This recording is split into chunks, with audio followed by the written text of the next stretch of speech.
dengan abang kamera. Kita bersama abang kamera. 3. Oh, abang 3 Pak. 3 apa tu?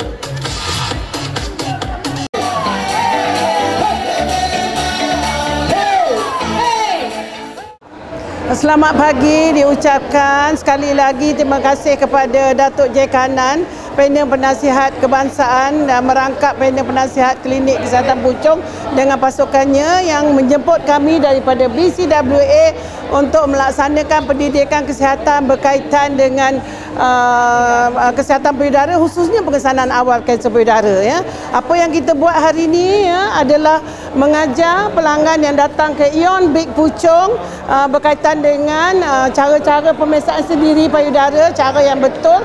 Dan bukan itu saja, kita melakukan pemeriksaan di dalam klinik bergerak implantable igloo, dan sekiranya ada penemuan kita akan merujuk klien ke tempat-tempat yang berkaitan lah tentu. Dan juga kami memberi penerangan berkaitan dengan kepentingan menjalani ujian mammogram bagi orang yang mempunyai umur 40 tahun hingga ke 69 tahun.